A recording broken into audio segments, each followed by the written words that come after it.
Hakuna kama Jehova, hakuna kama Jehova. Alikuwepo, atakuwepo.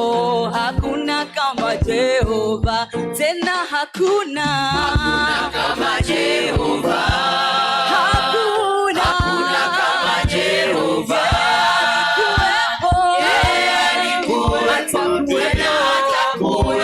Hakuna kama Jehova. Hakuna kama Jehova. Hakuna kama Jehova. Yeye alikuwepo tena atakuwepo. Hakuna kama Jehova. Hakuna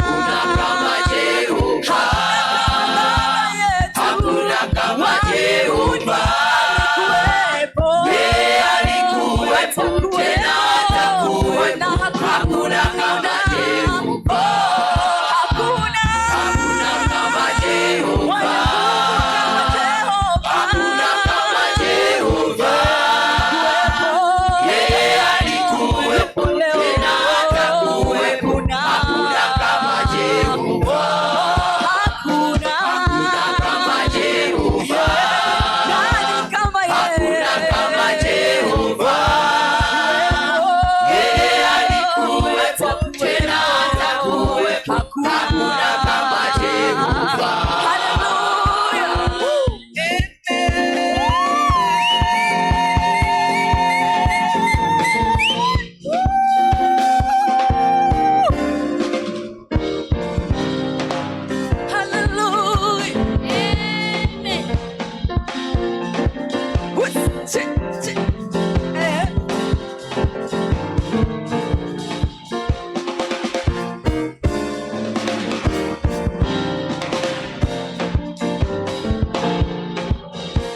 Hakuna kama Jehova, hakuna kama Baba yetu wa mbinguni.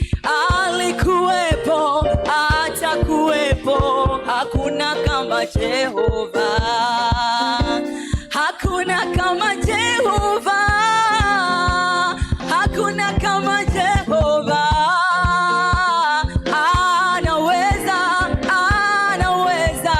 Hakuna kama Jehova, hakuna kama Jehova, hakuna kama Jehova. Anaweza, anaweza. Hakuna kama Jehova, hakuna kama Jehova. Hakuna kama Jehova. Yeye alikuwepo tena atakuwepo. Hakuna kama Jehova. Hakuna kama Jehova. Hakuna kama Jehova. Yeye alikuwepo tena atakuwepo. Hakuna kama Jehova. Hakuna kama Jehova. Hakuna kama Jehova. Yeye alikuwepo tena atakuwepo. Hakuna kama Jehova. Hakuna kama Jehova. Hakuna kama Jehova. Yeye alikuwepo tena atakuwepo. Hakuna kama Jehova. Hakuna kama Jehova. Hakuna kama Jehova.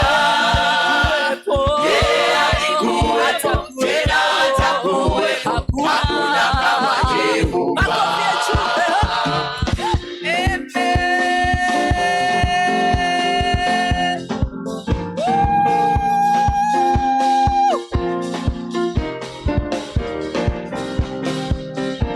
Vigelegele kwa Yesu. Anastahili sifa Jehova. Yeye ni Mungu wa kuokoa, hakuna wa kufananisha naye. Alikuwepo, atakuwepo. Kweli hakuna kama Jehova. nani afanane naye. Hakuna kama Jehova.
hakuna kama Jehova, hakuna kama Jehova, hakuna kama Jehova. Yeye alikuwepo tena atakuwepo, hakuna kama Jehova. Hakuna kama Jehova, hakuna kama Jehova. Yeye aliyekuwepo, yeye alikuwepo tena atakuwepo, hakuna kama Jehova.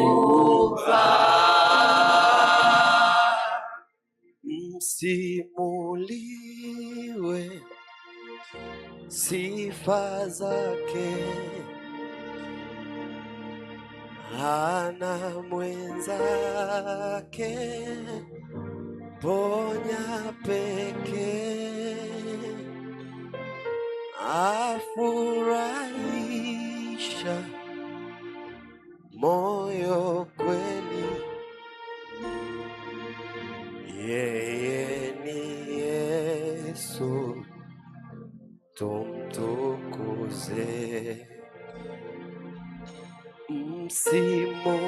Msimuliwe sifa zake, hana mwenzake, hana mwenzake, ponya pekee, afurahisha, afurahisha moyo kweli. Yeye ni nani? Yeye ni Yesu, tumtukuze. Na msimuliwe, msimuliwe sifa zake, hana mwenzake, hana mwenzake, ponya pekee, afurahisha, afurahisha moyo kweli. Yeye ni nani? Yeye ni Yesu, tena msimuliwe,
Mungu liye hai, tunalitukuza jina lako,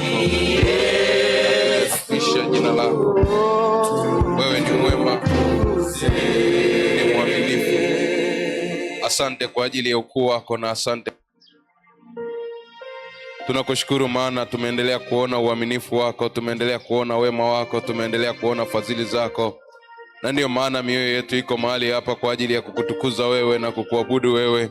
Pokea sifa za kila mmoja, Bwana, ambazo anaziachilia kwenye madhabahu yako alfajiri ya leo, katika jina la Yesu Kristo wa Nazareti aliye hai, na katika damu ya Yesu Kristo wa Nazareti aliye hai. Asante kwa ajili ya kila mmoja ambaye umempa neema na kibali, Bwana, siku ya leo cha kuweza kuingia kwenye nyumba yako hii ya ibada iliyoitwa kwa jina lako. Kila mmoja ana haja ndani ya moyo wake, Bwana, katika jina la Yesu Kristo wa Nazareti aliye hai, na katika damu ya Yesu, sawa sawa na neno lako, Bwana, uliwaponya wenye haja ya kuponywa, Bwana. Kila mmoja umjibu sawa sawa na haja ya moyo wake, katika jina la Yesu Kristo wa Nazareti aliye hai, na katika damu ya Yesu Kristo wa Nazareti aliye hai. Mungu liye mwaminifu, sinyamaze kwa hata mmoja, Bwana, katika jina la Yesu Kristo. Kuna wengine wanatafuta haki zao, hawajapata haki zao, Bwana, ambazo uliwakusudia wazipate, hawajafikia kwenye hatima zao. Mungu liye hai, wewe ni mwema. Mungu liye hai, wewe ni mwaminifu. Ninaomba dhihirisha uaminifu wako kwa watoto wako, katika jina la Yesu Kristo, na katika damu ya Yesu Kristo wa Nazareti aliye hai. Katika jina la Yesu ninaomba, Bwana, hata ratiba za siku ya leo ambazo watoto wako kila mmoja ataiendea, Mungu liye hai, ukae mwaminifu, Bwana. Ongoza hatua za watoto wako, ongoza kuingia kwao na kutoka kwao, katika jina la Yesu Kristo. Na baraka zako zitembee pamoja nao, na baraka zako ziambatane pamoja nao, katika damu ya Yesu, na katika jina la Yesu. Usimwache hata mmoja, Bwana, katika damu ya Yesu Kristo wa Nazareti aliye hai, na katika jina la Yesu. Lolote atakalolitenda kwa neno au kwa tendo, Bwana, maadamu ni kwa kusudi lako, likabarikiwe na kufanikiwa, katika jina la Yesu, na katika damu ya Yesu Kristo wa Nazareti aliye hai. Atakapoingia na kutoka, Bwana, maadamu pana utukufu wako, umpe kibali, Bwana, katika jina la Yesu Kristo wa Nazareti, na katika damu ya Yesu. Sifa na heshima na utukufu, Bwana, tunarudisha mbele zako, maana ni vya kwako na vinakustahili wewe, katika jina la Yesu, na katika damu ya Yesu Kristo wa Nazareti aliye hai. Na watu wote tuseme amen.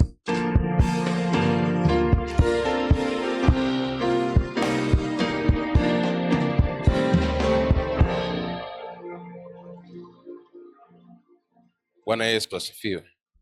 Bwana Yesu asifiwe. Tunayo kila sababu ya kuendelea kumshukuru Mungu kwa ajili ya neema na kibali ambacho ameendelea kutupa, na uaminifu wake ambao ameendelea kudhihirisha katikati yetu. Wiki hii tumekuwa na somo lenye kichwa kinachosema nguvu ya Yesu Kristo kupitia damu yake inayobadilisha hatima ya mtu. Nguvu ya Yesu Kristo kupitia damu yake inayobadilisha hatima ya mtu. Hatima ya mtu. Na jana tulikuwa tunaangalia damu ya Yesu kukupigania mafanikio yako kama haki yako, kama haki yako. Na tulipokuwa tukiendelea kuangalia kwa ile siku ya jana, kati ya kitu ambacho nilikuambia, maisha yetu ambayo tunayaishi yalikuwa yamepangwa na Mungu, na Mungu alikusudia kila mwanadamu aishi maisha yaliyo mazuri. Hakuna mtu ambaye alikusudiwa kuishi maisha ambayo sio mazuri. Na ndio maana Mungu alipokuwa anamuumba mwanadamu, hakuanza kwanza kumuumba mwanadamu.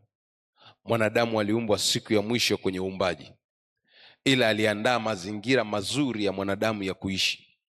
Kwani kwa sababu halikuwa lengo la Mungu mwanadamu aishi kwenye mazingira ya shida. Halikuwa lengo la Mungu mwanadamu aishi kwenye mazingira ya tabu. Mungu alikuwa anataka mwanadamu aishi mazingira mazuri. Kwa hiyo maisha mazuri ni haki yako. Ila dhambi ilipoingia ikamnyang'anya mwanadamu ile haki yake, yale maisha ambayo Mungu alikuwa amekusudia mwanadamu apate kuyaishi, dhambi ilimnyang'anya. Bwana Yesu asifiwe. Haleluya. Na leo nataka tusogee tena mbele kidogo, tuangalie jambo hili. Damu ya Yesu kufungua mafanikio yako yaliyofungwa kwa kiapo. Damu ya Yesu kufungua mafanikio yako yaliyofungwa kwa kiapo. Kile kitabu cha Mwanzo sura ile ya 25 mstari wa 31 hata mstari ule wa 34. Mwanzo sura ya 25 mstari wa 31 hata mstari ule wa 34. Maneno ya Mungu yametunzwa hivi. Yakobo akamwambia, kwanza niuzie leo haki yako ya mzaliwa wa kwanza. Esau akasema, tazama mimi ni karibu kufa, itanifaa nini haki hii ya uzazi? Yakobo akamwambia, uniapie kwanza. Naye akamwapia, akamuuzia Yakobo haki yake ya mzaliwa wa kwanza. Yakobo akampa Esau mkate na chakula cha dengu, naye akala akanywa, kisha akaondoka akaenda zake. Bwana Yesu asifiwe. Jana tulipokuwa tukizungumza juu ya haki, tulikuwa tunazungumza haki kama aina ya maisha ambayo Mungu alikusudia ili uweze kuyaishi hapa duniani. Na yeye Yakobo na Esau walipokutana, huyu mmoja ndani yake alikuwa na shida ya njaa, na huyu mwingine alikuwa hana shida ya njaa, alikuwa na shida ya haki ya mzaliwa wa kwanza. Na huyu mwingine alipofika, cha kwanza ambacho alikifuata ni chakula. Kwa nini? Kwa sababu alikuwa na shida na chakula. Kwa nini? Kwa sababu alikuwa na njaa. Kwa hiyo alikuwa na uhitaji wa chakula. Na Yakobo akatumia hiyo nafasi kuweza kuchukua au kuchomoa kile ambacho yeye alikuwa anakiwinda, yeye alikuwa anakihitaji. Kwa lugha nyingine ni kama alikuwa anajaribu kumuonyesha kwamba niko tayari kukusaidia, lakini kabla sijakusaidia kuna kitu nahitaji kutoka kwako. Na kwa sababu hiyo Esau hakuona thamani ya ile haki aliyokuwa nayo ya uzaliwa wa kwanza. Aliona njaa yake ina thamani kubwa kuliko haki ya mzaliwa wa kwanza. Na ndio maana ukisoma anamwambia Yakobo, kutanifaa nini haki ya uzazi? Kwa sababu alikuwa hajui thamani ya kile alichokuwa nacho. Unaweza ukawa na kitu cha thamani, lakini kwa sababu haujui ukaendelea kukishika tu ovyo ovyo, lakini anayekiona kwa pembeni anasema, laiti ningalikipata ningekuwa na maisha mazuri. Nini maana yake? Alikuwa na kitu cha thamani, lakini alikuwa hajui thamani yake. Na ndio maana akamwambia ndugu yake, hainifai kitu, kutanifaa nini? Bwana Yesu asifiwe. Bwana Yesu apewe sifa. Haleluya. Kwa hiyo akamuuzia. Sasa ninachotaka tukione ni katika yale mauziano. Angalia kitu ambacho alitumia kuuza, chakula. Unisikilize. Chakula ni kitu cha kiroho kwanza kabla hakijawa cha kimwili. Angalia kile kitabu cha Mwanzo sura ile ya kwanza mstari wa 29 hata mstari ule wa 31.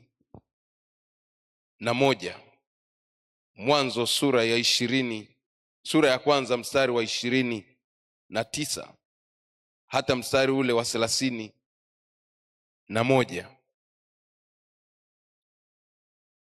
Chakula kabla hakijawa cha kimwili kwanza ni cha kiroho. Angalia maandiko yanasema hivi.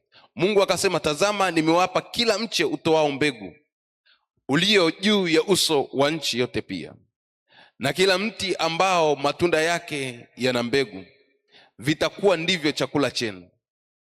Na chakula cha kila mnyama wa nchi, na cha kila ndege wa angani, na cha kila kitu kitambaacho juu ya nchi chenye uhai, majani yake yote ya miche ndiyo chakula chenu. Ikawa hivyo. Mungu akaona kila kitu alichokifanya, na tazama ni chema sana. Ikawa jioni, ikawa asubuhi. Angalia ile sura ya pili mstari wa 4 mpaka wa 7. Anasema hivi, sura ya 2 ya Mwanzo: hivi ndivyo vizazi vya mbingu na nchi zilipoumbwa. Siku ile Bwana Mungu alipoziumba mbingu na nchi, hapakuwa na mche wa kondeni bado, wala mboga ya kondeni haijachipuka bado, kwa maana Bwana Mungu hajainyeshea nchi mvua, wala hapana mtu wa kuilima nchi, wa kuilima ardhi. Ukungu ukapanda katika nchi, akatia maji juu ya uso wote wa ardhi. Bwana Mungu akamfanya mtu kwa mavumbi ya ardhi, akampumzia puani pumzi ya uhai, mtu akawa nafsi hai. Angalia, kabla mwanadamu hajawekwa kwenye bustani, agizo la chakula lilitolewa. Kwa chakula kabla hakijawa cha kimwili ni cha kiroho. Na kwa kufuatiana na somo ambalo tumelisoma hapa, tunachotaka kukiangalia ni hiki: kiapo kinaweza kuwa sehemu ya makubaliano ya mauziano ya kiroho. Kiapo kinaweza kuwa sehemu ya makubaliano ya mauziano ya kiroho. Esau alipokuwa anakula kile chakula kilikuwa si cha kawaida. Kwa nini? Kwa sababu ndani yake kiliambatanishwa na kiapo. Okay, ni chakula gani ambacho unakula huku na hapa kama ni cha kawaida? Maana maandiko yanasema kwamba aliomba chakula. Alipoomba chakula, akahitajika kutoa haki ya mzaliwa wa kwanza.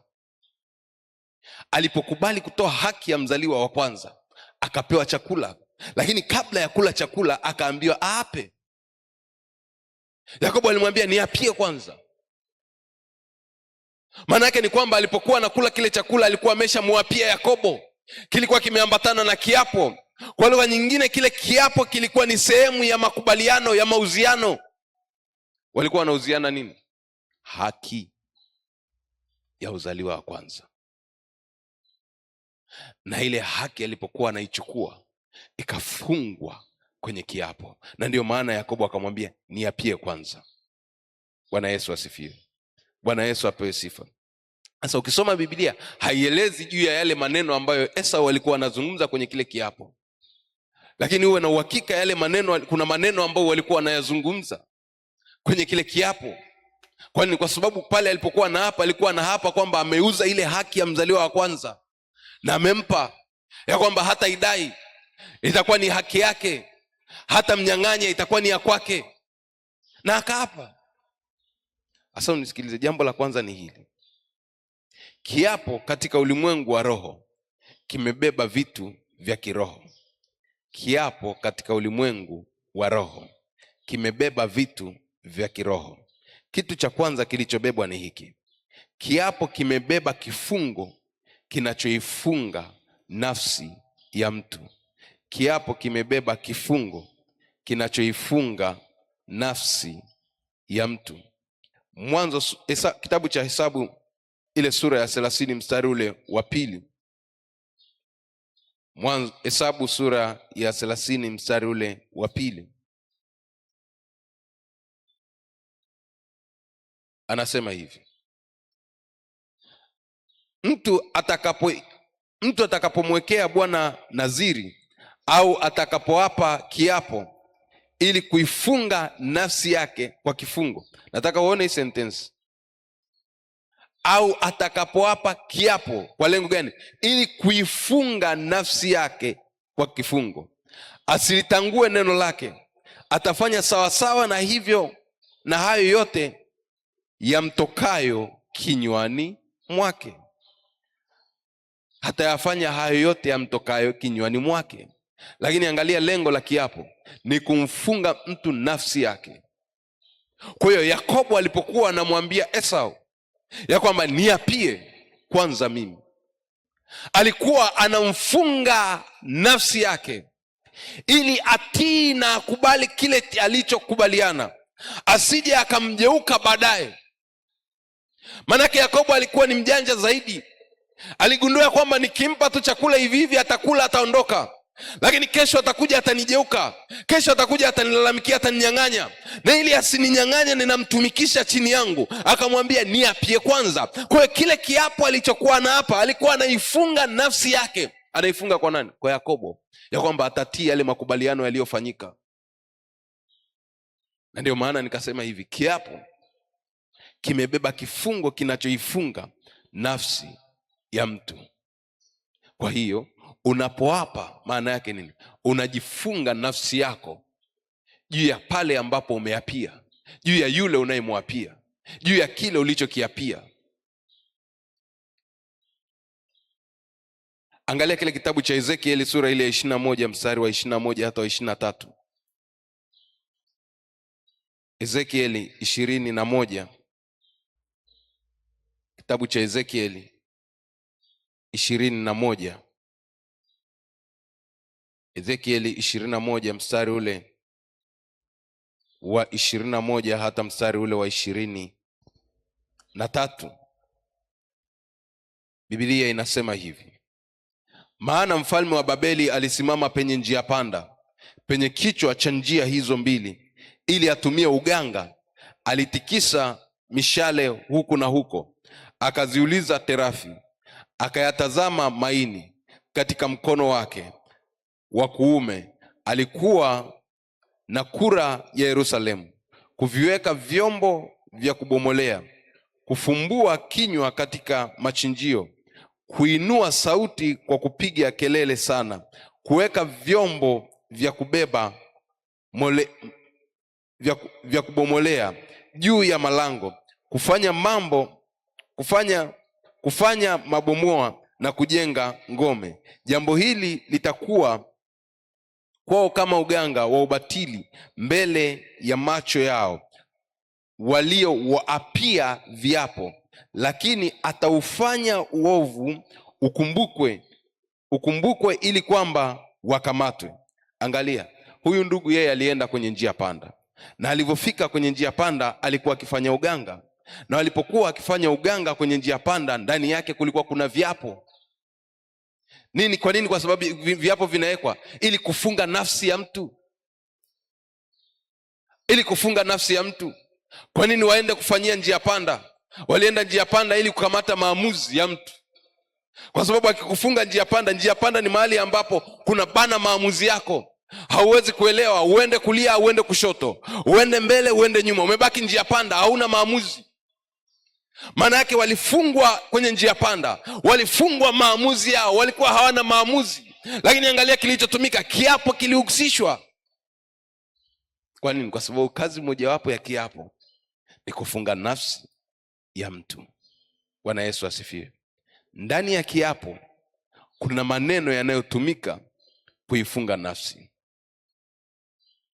Ndani ya kiapo kuna maneno yanayotumika kuifunga nafsi. Ndani ya kiapo kuna maneno yanayotumika kuifunga nafsi. Kwenye ile Hesabu sura ile ya 30 mstari ule wa 2 tuliosoma, ambapo tumeona jinsi ambavyo neno la Mungu linasema juu ya kiapo, anaye hapa hujifunga nafsi yake mwenyewe. Ukiendelea mpaka mstari wa 16 inaeleza namna ya kutengua maneno ya viapo juu ya msichana. Kwa hiyo ukiweza kuendelea, wewe endelea kusoma hapo, utaenda kuona jinsi ambavyo inaeleza. Lakini ninachotaka nikuonyeshe ni kwamba ndani ya kiapo kuna maneno yanayotumika kuifunga nafsi ya mtu. Sasa nafsi yako ikishafungwa, ndani ya nafsi yako kuna hisia, ndani ya nafsi yako kuna maamuzi. Kwa hiyo anapokamata nafsi yako, anapofunga nafsi yako, anashikilia maamuzi yako. Ndani ya nafsi yako kuna kufikiri kwako. Anaposhikilia nafsi yako, ameshikilia kufikiri kwako. Kwa hiyo Esau alipokuwa anaapa kwa Yakobo, alikuwa anafanya nini? Maamuzi yake yalikuwa yanashikiliwa, yanawekwa chini ya Yakobo. Alikuwa hana uwezo wa kukurupuka na kusema ya kwamba ninadai haki yangu ya mzaliwa wa kwanza, kama ni chakula chako narudisha. Alikuwa hana namna, hana huo uwezo. Kwani kwa sababu tayari ameshamuapia, nafsi yake imeshakamatwa. Okay, ni viapo vingapi tumevifanya? Ni viapo vingapi umevifanya? Ni mara ngapi umeapa? Maana kuna watu unaweza kukuta anaishi maisha fulani, analalamika, kesho yangu haifiki, kesho yangu haifiki. Lakini angalia viapo ambavyo umeapa. Angalia watu ambao uliwaapia na hujatimiza hata kimoja, ukakengeuka ukifikiri ya kwamba limesaulika, uliongea tu. ila mbingu iliandika na ardhi iliandika. Vinajua kabisa kwamba uliapa juu ya jambo fulani. Nikusaidie kukukumbusha. Bwana Yesu asifiwe. Kati ya vitu ambavyo watu wengi na nakusii ujitunze nacho, Mungu amekupa neema, umekuwa na maisha mazuri, umepata nafasi, umeajiri mtu anafanya kazi kwenye malango yako, anafanya kazi kwenye biashara yako, ukaona huyu mtu anafanya kazi vizuri, umeshikwa na furaha yako, umerudi unamwapia, nitahakikisha ninakusaidia, ukiendelea kukaa na mimi vizuri nitakufungulia biashara ya kwako, ukiendelea kukaa na mimi vizuri nitakufanyia kitu fulani. Unamwapia na kumwapia kabisa mbele za Mungu aliye hai na kuahidi hili. Kile ni kiapo mbele za Mungu aliye hai, na kuahidi kabisa, ukikaa na mtoto wangu vizuri, akishamaliza kukua tu akaanza shule, mimi nitahakikisha na wewe ninakupeleka shule na kufungulia ufundi cherehani, unajifunza pale, na nitakupa na mtaji, utakuwa na maisha mazuri. Ghafla unakuja kumtimua yule mtu kama vile humtambui. Lakini uliapa mwenyewe, haukulazimishwa. Angalia viapo ambavyo ulivifanya, angalia maneno ambayo ulitamka.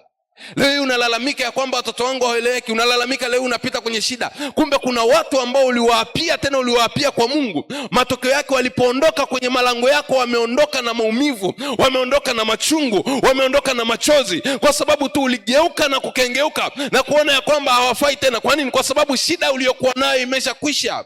Unisikilize, unapokuwa na shida, chunga kinywa chako kinapotamka.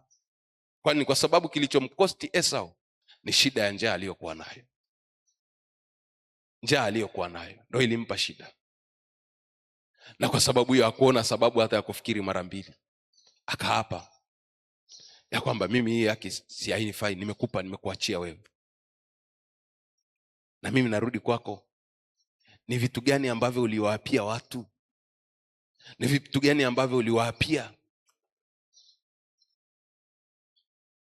Bwana Yesu asifiwe. Bwana Yesu asifiwe. Haleluya. Viangalie. Biblia inasema unapoweka nadhiri kwa Bwana Mungu wako usiwe mlegevu kuiondoa. Umeahidi, umeweka nadhiri na ukaambatanisha na kiapo, ukaapa na kuapa ya kwamba haki ya Mungu ninakuahidi hivi, ninakuambia Mungu akinisaidia ninakuhakikishia litakuwa hivi. Mungu anakuwa mwaminifu, anakupigania, anakutetea, anakusaidia, unafikia hayo malengo. Lakini angalia kile ambacho uliapa, kile ambacho uliahidi, unafanya, unatekeleza, unaacha. Unafikiri ya kwamba amesahau. Hawezi akasahau. Bwana Yesu asifiwe. Bwana Yesu apewe sifa. Haleluya. Lakini nataka tuone jambo lingine. Kiapo kina mdhamini wake. Kiapo kina mdhamini wake. Mdhamini wa kiapo cha Esau na Yakobo alikuwa Yakobo mwenyewe. Maana Yakobo alimwambia niapie mimi. Angalia kile kitabu cha Waibrania sura ile ya 7. Waibrania sura ya 7. Waibrania sura ile ya 7 na mstari ule wa 21 hata mstari wa 22. Waibrania sura ya 7 mstari wa 21 hata mstari ule wa 22.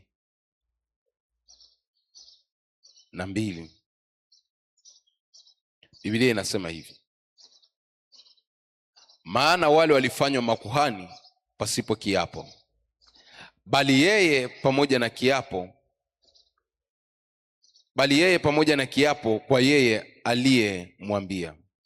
Bwana ameapa, wala hataghairi, wewe ukuhani milele. Basi kwa kadiri hii Yesu amekuwa mdhamini wa agano lililo bora zaidi. Angalia na ile sura ya 6 mstari ule wa 13. Sura ya 6 mstari wa 13 hata mstari ule wa 17.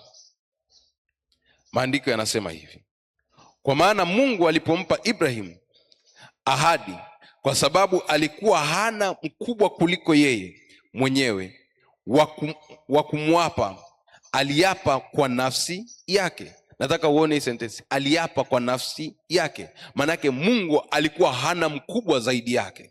Wakati anapomwapia Ibrahim, hapakuwa na mtu ambaye angehitajika kwa ajili ya kuwa mdhamini wa kile kiapo ambacho Mungu alikuwa anafanya na Ibrahim. Kwa nini? Kwa sababu hapana mtu ambaye anaweza akawa na mamlaka kubwa kuliko mamlaka aliyokuwa nayo Mungu.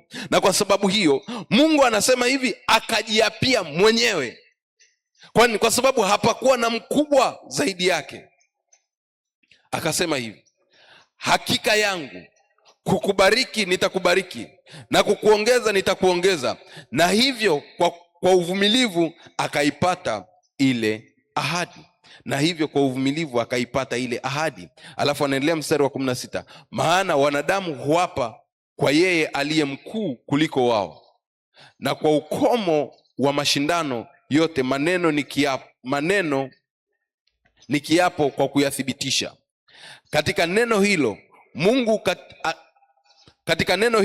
Mungu akitaka kuwaonyesha zaidi sana warisio ile ahadi, jinsi mashauri yake yasivyoweza kubadilika, alitia kiapo katikati.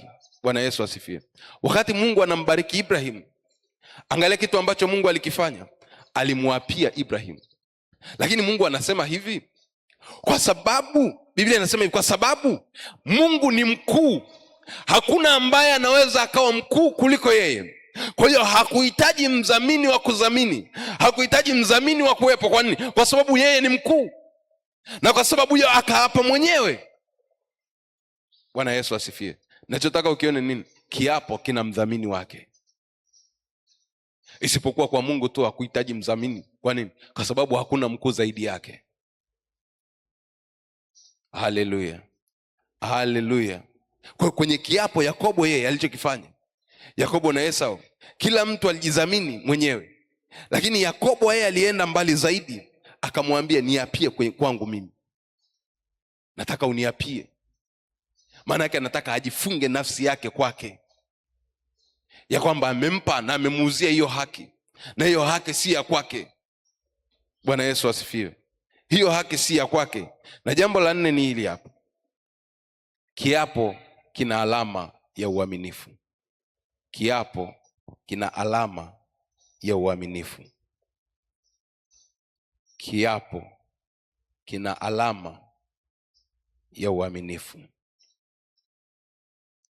Kiapo kina alama ya uaminifu. Kitabu kile cha Yoshua sura ya 2 mstari wa 12, alafu tutasoma mstari wa 17 hata wa 21. Yoshua sura ya 2 mstari ule wa 12. Basi sasa nawasihi, niapieni kwa Bwana, kwa kuwa nimewatendea hisani ya kwamba ninyi nanyi mtaitendea hisani nyumba ya baba yangu. Tena nipeni alama ya uaminifu. Basi sasa nawasihi, niapieni kwa Bwana. Jambo la kwanza, nataka mniapie kwa Bwana. Huyu ni Rahabu anazungumza na wale wapelelezi ambao walitumwa kwenda kuipeleleza nchi. Walipofika kule, akawapokea, akawahifadhi kwenye nyumba yake, wakakaa pale. Alafu saa wanaondoka, Rahabu anataka kuzungumza nao ya kwamba ninajua ya kwamba Mungu amewapa hii nchi, ni ya kwenu, mtaichukua, itakuwa milki yenu, lakini naomba mnikumbuke basi kwa hiki nilichowatendea. Muangalau mkumbuke familia yangu, mnikumbuke mimi pamoja na baba yangu na ndugu zangu. Wale watu wakakubali, wakasema sawa, hatutakusahau, tutakukumbuka, tutakapokuja tutakuangalia wewe. Rahabu akasema kwa sababu ninajua ya kwamba mwanadamu anaweza akabadilika, lakini yuko Mungu ambaye hawezi akabadilika. Kesho mnaweza msije nyie, wakatuma watu wengine, lakini ninachohitaji ni kitu kimoja tu, mniapie. Na mniapie mimi, mniapie kwa Mungu wenu. Maana yake ni kwamba wale watu, kile kiapo kilikuwa kinawafunga si kwao, kilikuwa kiwafungi kwa Rahabu, kilikuwa kinawafunga na Mungu wake. Bwana Yesu asifiwe. Haleluya. Rahabu aliona mbali sana. Alijua hawa jamaa akija watabadilika, watajeuka. Alijua hawa wanaweza wakaenda lakini wasirudi hawa, wakarudi wengine. Kwa hiyo alidai nini? Alidai kiapo. Alipodai kile kiapo akawaambia, niapieni kwa Mungu wenu, kwa sababu Mungu wenu hawezi akabadilika, Mungu wenu hawezi akageuka, Mungu wenu hawezi akaja mwingine. Ninyi mnaweza mkaja wengine, lakini Mungu wenu aliyewatuma hapa atakuja huyo huyo, na kwa sababu hiyo ninataka mniapie kiapo kwa Mungu wenu. Angalia kilichofuata, akawaambia na alama ya uaminifu. Akaekewa na alama ya uaminifu. Ukiendelea kusoma maandiko utaona ya kwamba aliambiwa afunge kamba nyekundu kwenye dirisha lake. Ile kamba waliokuwa wanapita ndani ya Yeriko walikuwa wanaitazama tu kamba, wakiona kama kamba. Ile ilikuwa si kamba ya kawaida, ile ilikuwa ni alama ya uaminifu. Ilikuwa inaashiria kuna kitu fulani. Wale watu walipokuja kuharibu mji, walikuwa hawatafuti nyumba ya Rahabu, walikuwa hawaangalii ukuta wa Rahabu, walikuwa hawaangalii nyumba ya Rahabu iko wapi. Walikuwa wanatafuta nyumba yenye kamba ambayo ilikuwa ni alama ya uaminifu. Bwana Yesu asifiwe. Kwa hiyo walikuwa hawaangalii nyumba, walikuwa wanaangalia kamba. Kwa nini? Ile kamba ilikuwa ni alama ya uaminifu. Tunaenda sawa sawa? Bwana Yesu asifiwe. Ile kamba ilikuwa ni ya kusaidia nini? Kuweza kutambua ni hapa tumefika. Sasa angalia, kuna watu wana alama kwenye miili zao, na ukimuuliza imetoka wapi haijui. Akwambia hii ipo tu hapa, hii ipo tu. Okay, hii alama imetoka wapi? Hii ipo. Wengine wanakwambia nina alama ya kuzaliwa. Hiyo alama nani alienda kuweka huko tumboni? Bwana Yesu asifiwe. Okay, una alama, ndio. Hiyo alama, wewe una alama. Kila mtu anajua ana alama hapo. Una alama wapi? Hiyo alama nani amekuwekea? Hiyo alama inaashiria nini? Hiyo alama ina maana gani? Bwana Yesu asifiwe. Haleluya. Wakati fulani tulikuwa tunamuombea mtu. Yule mtu wakati tunamuombea, nikashika kwenye mkono wake wa kushoto, kwa hapa kulikuwa kuna kovu fulani analo. Niliposhika pale akaanza kupiga kelele, niachie. Nikuachie nini? Kuna shida gani? Nikiliangalia lile kovu limeshapona kama ni la jeraha, lakini lile kovu lilikuwa alionyeshi kama ni jeraha, ni alama tu iko pale. Akaanza kupiga kelele, niachie. Tukaanza kuomba na kushughulika na hapo. Baadaye alipofunguliwa na mzee, hii alama uliitoa wapi? Akaniambia niliamka usiku, baada ya kusikia hapa kwenye mkono kama kuna waka moto. Nilipoangalia, baada ya kuwasha taa, nikaiona hii alama imetokea hapo. Alafu na yeye akarizika, akaendelea na maisha yake. Bwana Yesu asifiwe. Bwana Yesu apewe sifa. Haleluya. Akaendelea na maisha yake. Hakuhitaji hata kuchunguza wala kufuatilia wala kuomba, yeye akarelax. Lakini ilikuwa ni mlango ambao ni wa kiroho. Mapepo yalikuwa yanamtambua kupitia ile alama ya kwamba huyu ni wa kwetu, huyu ni mtu wetu. Kilichowasaidia wale wapelelezi walipoenda kule kwa Rahabu mara ya pili, kilichowasaidia kutambua nyumba ya Rahabu si nyumba ilivyokuwa, kilichowasaidia kutambua nyumba ya Rahabu ni alama. Kwa hiyo ninachotaka nikuonyeshe na nini? Katika kiapo kuna alama ya uaminifu. Okay, mmeapishwa kwenye nini na mmewekewa alama gani? Unahangaika kutafuta mafanikio yako wapi na wapi, lakini kwa sababu tayari umewekwa chini ya kiapo cha kutokufanikiwa na alama ukapewa, popote utakapoenda utatambulika, utajulikana, utafahamika. Lakini yashukuriwe Yesu ambaye aliachilia damu yake ambayo ina uwezo wa kutununua tena, ina uwezo wa kuturejeshea tena kila ambacho kimepotea. Haijalishi shetani ameshika vingapi, haijalishi umewekewa alama ngapi, iko alama moja tu katika mikono ya Yesu Kristo wa Nazareti aliye hai, ambayo ni alama ya misumari aliyopigwa. Lakini pia ana alama nyingine kwenye ubavu wake, ikiwa ni ishara ya kwamba alichomwa mkuki na damu yake ikamwajika kwenye ardhi. Ilipomwajika kwenye ardhi, ile damu ina kazi mpaka leo ya kutupatanisha na Mungu wetu. Lakini si tu kutupatanisha, kutununulia kila ambacho kimekamatwa, kutununulia kila ambacho kimeshikiliwa, kutununulia kila ambacho kimeshikwa na shetani. Haijalishi amemkaa nacho kwa muda gani, lakini tunapoiachilia damu ya Yesu, damu ya Yesu inao uhalali, inao uwezo wa kununua kila kilichokamatwa, inao uwezo wa kununua kila kilichoshikiliwa. Haijalishi kiko chini ya kiapo cha namna gani. Damu ya Yesu ina uwezo wa kutangua kila kiapo. Laiti Esau angalijua ya kwamba yuko Yesu ambaye anaweza akamlilia, akamsaidia na kumpigania, angeenda na kusema ya kwamba kwa kweli nimekosea, ya kwamba sikutambua thamani ya haki yangu, sikutambua umuhimu wa haki yangu, ninakuja mbele zako ninatubu, ninakuja mbele zako ninaomba toba. Shida yake aliitafuta nafasi ya kutubu, lakini hakuipata. Ndivyo Biblia inasema.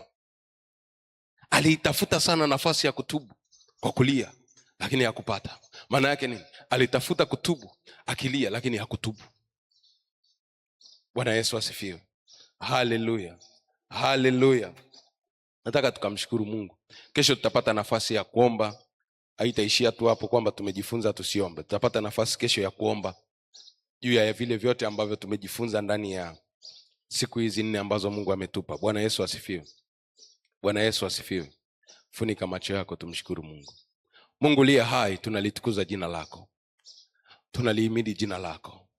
Wewe ni Mungu mkuu na ni Mungu mwaminifu. Asante kwa ajili ya uaminifu wako, na asante kwa ajili ya ukuu wako. Asante kwa ajili ya wema wako. Asante kwa ajili ya fadhili zako. Tunakushukuru Mungu ambaye umeamua kusema nasi na kuzungumza nasi, Bwana, katika jina la Yesu Kristo na katika damu ya Yesu Kristo wa Nazareti aliye hai. Tumeona jinsi ambavyo Esau na Yakobo walivyouziana haki zao, na kitu ambacho kilitumika ni chakula, na si chakula peke yake, kikatumika na kiapo. Bwana, inawezekana watoto wako kuna mahali ambapo tulienda tukala tukanywa, lakini hatukujua tunakula vyakula vya aina gani, hatukujua tunakunywa vitu vya namna gani, na ndani yake vilikuwa vimeambatanishwa na viapo. Bwana, na kuanzia hapo tumekuwa na maisha ambayo hayaeleweki. Tumekuwa na maisha yasiyokuwa na mpangilio. Tumekuwa na maisha yasiyokuwa na utaratibu. Mungu liye hai, katika jina la Yesu na katika damu ya Yesu Kristo, damu yako ambayo ilimnunulia Mungu watu wa kila kabila na kila taifa na kila lugha na jamaa, katika jina la Yesu Kristo na katika damu ya Yesu Kristo wa Nazareti aliye hai, ninatengua kila kiapo ambacho Bwana watoto wako wameapishwa, wamejiapisha wenyewe pasipo kujua au kwa kujua, mahali popote ambapo majina yao yalitamkwa kwenye vile viapo, katika jina la Yesu ninayatangua kwa damu ya Yesu, katika jina la Yesu na katika damu ya Yesu. Kwa sababu katika kiapo cha Rahabu hakuishia peke yake, aliwaingiza na ndugu zake kwenye kile kiapo, katika jina la Yesu Kristo. Inawezekana na wao waliingizwa kwenye viapo pasipo kujua. Mungu liye hai, kwa damu ya Yesu na kwa jina la Yesu ninatangua kila kiapo ambacho kinawafuatilia kukwamisha maisha yao, katika jina la Yesu Kristo na katika damu ya Yesu. Mungu uliye mwaminifu na uliye mwema, simama upande wetu, tupiganie katika jina la Yesu na katika damu ya Yesu. Ninaombea hata sadaka ambazo watoto wako wanaenda kukutolea Bwana asubuhi ya leo, uzipokee na kuzitakabali kwenye madhabahu yako, katika jina la Yesu Kristo na katika damu ya Yesu Kristo wa Nazareti aliye hai. Sifa na heshima na utukufu tunarudisha kwako, katika jina la Yesu na katika damu ya Yesu, na watu wote tuseme amen. Amen. Nikukaribishe kwa ajili ya kumtolea Mungu sadaka. Karibu.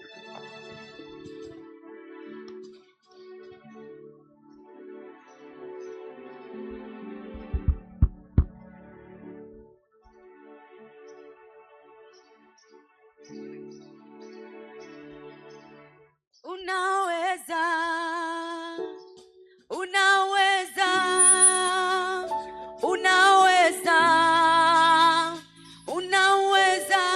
Hakuna jambo lililo gumu la kukushinda, Yesu. Unaweza, unaweza, unaweza, unaweza. Hakuna jambo lililo gumu la kukushinda.